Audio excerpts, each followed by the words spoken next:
शिवसेना उबाठा खासदार आणि आमदारांची आज मातोश्रीवर महत्त्वाची बैठक। राज आणि उद्धव ठाकरेंच्या भेटीनंतर मातोश्रीवर खलबत। पालिका निवडणुकीच्या तोंडावर काय कानमंत्र देणार याकडे लक्ष।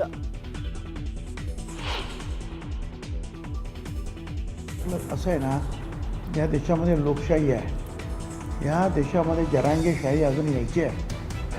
देशात लोकशाही आहे, जरांगेशाही येणं शक्य नाही, तर मराठा आरक्षणाचा GR, ओबीसी समाजावर अन्याय करणारा। मंत्री छगन भुजबळांची टीका। ते त्याच्या डोक्यातली ती खोड येते, जरांगेशाही अंक काही, त्याला वाटतं त्याच्या म्हणण्याप्रमाणे सगळं चालावं। भुजबळांना त्यांच्या म्हणण्याप्रमाणे व्हावं असं वाटतं। भुजबळांनी केलेल्या टीकेला जरांगेंचं प्रत्युत्तर। सरकारनं काढलेल्या GR मध्ये कुठेही सरसकट उल्लेख नाही। ओबीसी नेत्यांनी GR नीट वाचावा, ओबीसींवर अन्याय होऊ देणार नाही, मुख्यमंत्री फडणवीसांचा शब्द। लातूरच्या रेणापूरमध्ये ओबीसी आरक्षणासाठी तरुणाची आत्महत्या। चिठ्ठी लिहून थेट नदीपात्रात उडी घेऊन तरुणानं संपवलं जीवन। तर मंत्री छगन भुजबळ लातूरमध्ये जाऊन घेणार तरुणाच्या कुटुंबियांची भेट। उपराष्ट्रपती CP राधाकृष्णन यांचा आज शपथविधी सोहळा। शपथविधीसाठी जय्यत तयारी, तर उपमुख्यमंत्री एकनाथ शिंदे दिल्लीला जाणार। परळ आणि प्रभादेवीला जोडणारा एल्फिन्स्टन ब्रिज आज रात्रीपासून वाहतुकीसाठी होणार बंद। 19 बाधित इमारतींपैकी 2 इमारतीतील रहिवाशांना दिलासा, उर्वरित इमारतीतील रहिवासी आंदोलनाच्या पावित्र्यात। छत्तीसगडच्या गरियाबंद जिल्ह्यात सुरक्षा दलाच्या चकमकीत 10 माओवाद्यांचा खात्मा। माओवादी चळवळीला मोठा धक्का, तर सुरक्षा दलाकडून सर्च ऑपरेशन सुरू। सह्याद्री व्याघ्र प्रकल्पात नवे 8 वाघ दाखल होणार। ताडोबा आणि पेंच व्याघ्र प्रकल्पातून वाघ आणण्यास वन मंत्रालयाची परवानगी। आणि नेपाळ हिंसाचारादरम्यान तब्बल 15,000 कैदी फरार। कैदी भारतात येण्याची भीती, भारत नेपाळ सीमेवर हाय अलर्ट जारी।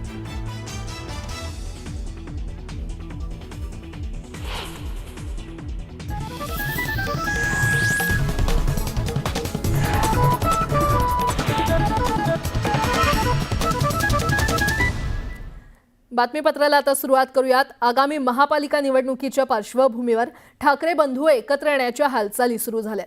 बुधवारी तब्बल 2.5 तास चर्चा झाली आणि त्यामुळे तब्बल 20 वर्षांनंतर ठाकरे बंधूंमध्ये राजकीय युती होण्याचे स्पष्ट संकेत मिळालेत। विशेष म्हणजे ठाकरेंच्या बंधू भेटीनंतर मनसे आणि ठाकरेंच्या शिवसेनेमध्ये पक्षांतर्गत बैठकांचा धडाका सुरू झाल्याचं पाहायला मिळतंय। पाहूयात। ठाकरेंचं ठरलं सूत्र, आता बैठकांचं सत्र। राज ठाकरेंनी घेतली मनसैनिकांची बैठक।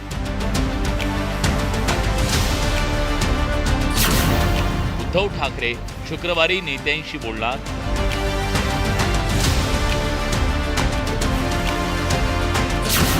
आगामी निवडणुकीत ठाकरे बंधू एकत्र।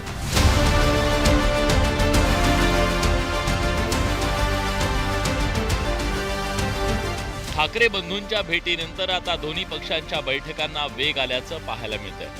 बुधवारी तब्बल 2.5 तास उद्धव ठाकरेंशी चर्चा केल्यानंतर राज ठाकरेंनी गुरुवारी मनसेच्या नेत्यांसोबत बैठक घेतली। या बैठकीत मनपा निवडणुकीच्या पार्श्वभूमीवर चर्चा करण्यात आली। शाखा अध्यक्षांच्या नेमणुकीसह BLOच्या निवडणुकीसंदर्भात राज ठाकरेंनी नेत्यांना मार्गदर्शन केल्याचं सांगण्यात येत आहे। पण काल तब्बल 2.5 तास उद्धव ठाकरे आणि त्यांच्या विश्वासू नेत्यांशी चर्चा केल्यानंतर राज ठाकरेंनी आपल्या विश्वासू नेत्यांसोबत संभाव्य युतीबाबत चर्चा केल्याचा अंदाज आहे। एकंदरीत उद्धव साहेबांची जर तुम्ही भूमिका पाहिली तर त्यांची भूमिका अशी दिसते की आम्ही दोघा भावांनी एकत्र यायला पाहिजे। मग त्यासाठी ते कुठल्याही गोष्टीला ते तयार आहे आणि त्याच्यामुळे परंतु अजूनपर्यंत या विषयावरती काही डिस्कशन आमचं झालेलं नाही, काय करायचं काय नाही करायचं, पण चर्चा चालू आहे एवढं मात्र निश्चित आहे। पण या विषयावरती काही चर्चा नाही। महाविकास आघाडी तयारी दाखवली तर मनसे काँग्रेस बरोबर जाईल का? म्हणजे हा हायकमांडचा विषय, त्या विषयावरती मी बोलणं पण उचित नाही।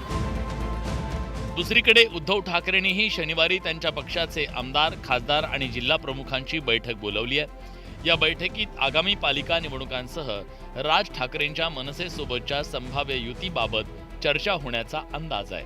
पण तुर्तास तरी दोन्ही पक्षांकडून याबाबत थेटपणे विधान करणं टाळलं जात असल्याचं दिसतंय. उद्धवचे राज्य एकत्र असतील म्हणून ते राजकीय कसं काय म्हणतात? बंधू आहेत ना, बंधू आहेत ते. आणि मी मित्र आहे,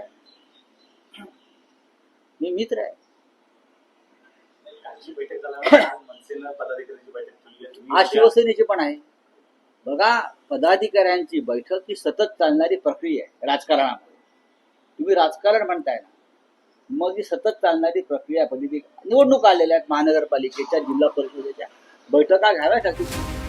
दोन्ही नेत्यांकडून संभाव्य युतीविषयी पक्ष पातळीवर पदाधिकाऱ्यांची भूमिका जाणून घेण्याचा प्रयत्न केला जातोय.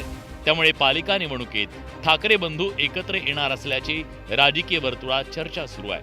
पण त्याचवेळी राज ठाकरेंना महाविकास आघाडीत एंट्री मिळणार की नाही याची चर्चा सुरू झाली आहे. पवारांची राष्ट्रवादी राज ठाकरेंच्या स्वागतासाठी उत्सुक असली तरी काँग्रेस मात्र सध्या वेट अँड वॉचच्या भूमिकेत आहे. राज आणि उद्धव ठाकरेंची जवळीक वाढलेली आहे ही महाराष्ट्राच्या आणि प्रामुख्यानं विरोधी पक्षाच्या राजकारणाच्या दृष्टिकोनातून एक अत्यंत चांगली बाब आहे. त्यांची युती व्हावी आणि त्या युतीच्या माध्यमातून त्यांनी या विरोधी पक्षाच्या आघाडीमध्ये सामील व्हावं ही अपेक्षा आहे. आता त्या दोन बंधूंना राजकारणाच्या दृष्टीनं, उद्याच्या होणाऱ्या निवडणुकीच्या दृष्टीनं ते एकत्र येऊन एकवट होतं काय हे अद्याप कुठेही स्पष्ट झालेलं नाही. दोघांकडून स्टेटमेंट येत आहे. पण उद्याच्या दृष्टीनं असं नाही की आम्ही आमचा आघाडी झाली, आपला युती झाली आणि आम्ही दोनही बंधू एकत्र जातो असं कुठेही म्हटलं नाही त्यांनी. आणि दोनच बंधू लढतोय असंही म्हटलं नाही. आम्हाला तिसरा नको असंही म्हटलं नाही. त्यामुळे या सगळ्या चर्चावर विनाकारण करण्यात अर्थ नाही. योग्य वेळ येऊ द्या. कार्यकर्त्यांचा वाढता दबाव आणि राजकीय गरजेपोटी का होईना अखेर दोन्ही ठाकरे बंधू एकत्र येण्याच्या तयारीत आहेत. त्यामुळे दसरा मेळाव्यात उद्धव ठाकरे नेमकी काय घोषणा करतात, ठाकरेंची शिवसेना आणि मनसेत युती झाली तर महाविकास आघाडीचं काय होतं हे पाहणं महत्त्वाचं ठरणार आहे.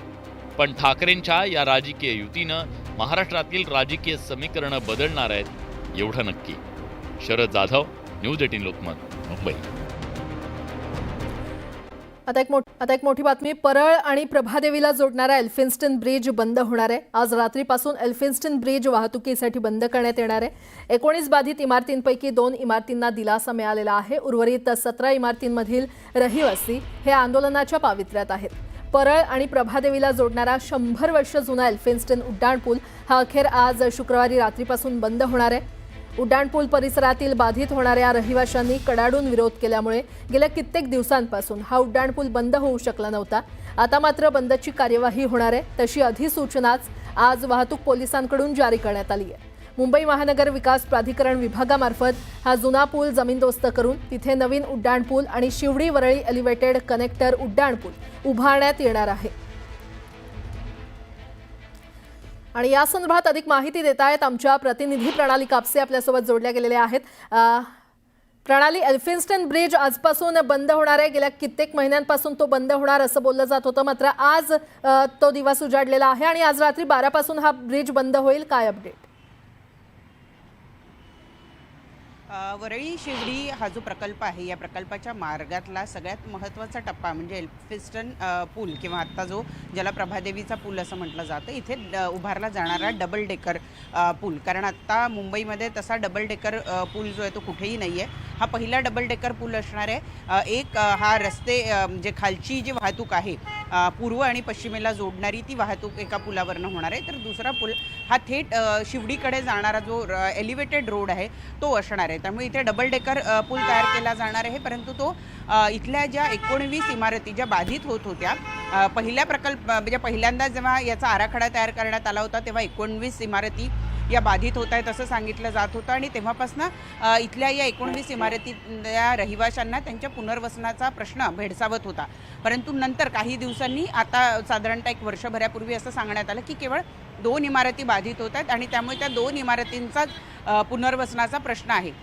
त्यामुळे जे इतके वर्ष आस लावून होते किंवा इतके वर्ष जे संभ्रमात होते की त्यांच्या इमारतीचं नेमकं काय होतं आहे हे सगळेच नागरिक चिडले आणि त्यांनी हा जो एल्फिस्टन पूल आहे या एल्फिस्टन पुलाचा पाडकामाला विरोध केला होता आणि म्हणूनच इतके दिवस हे प्रकरण रखडून राहिलं. जो पूल मे महिन्यामध्येच बंद होणार होता त्याला आता बंद व्हायला सप्टेंबर महिना उजाडावा लागलेला आहे. आता उपमुख्यमंत्री एकनाथ शिंदे यांनी आश्वासन दिल्यानंतर किंवा यांच्याकडून तशा पद्धतीची माहिती पुढे आल्यानंतर की या सगळ्या इमारतींचं योग्य ते पुनर्वसन होईल आणि मुळात याच ठिकाणी पुनर्वसन होईल, दुसऱ्या कुठल्याही ठिकाणी त्यांना हलवलं जाणार नाही, तेव्हा नागरिकांनी आता हा पूल पाडण्यास परवानगी दिलेली आहे. आज रात्रीपासून हा पूल वाहतुकीसाठी बंद होणार आहे. 100 वर्षाहून अधिक कालावधी हा पूल मुंबईकरांच्या येण्या जाण्याचा अत्यंत महत्त्वाचा पूल होता, परंतु आज मात्र हा ऐतिहासिक पूल वाहतुकीसाठी बंद करून त्याचं पाडकाम केलं जाणार आहे. जेव्हा केव्हा नवीन काय बनवायचं असेल तेव्हा जुन्याला तिलांजली द्यावीच लागते. त्याच पद्धतीनं हा ऐतिहासिक पूल आज पाडला जाऊन नवीन पूल या ठिकाणी तयार होणार आहे, जो पुन्हा एकदा मुंबईकरांच्या सेवेसाठीच तयार केला जातो आहे आणि त्यामुळं मुंबईकर त्याचा सकारात्मक दृष्टीनं विचार करून वाहतुकीची थोडी कालावधी होणारी अडचण सहन करतील असं MMRDAच्या वतीनं सांगण्यात आलेलं आहे. ठीक आहे प्रणाली, धन्यवाद या संपूर्ण माहितीसाठी.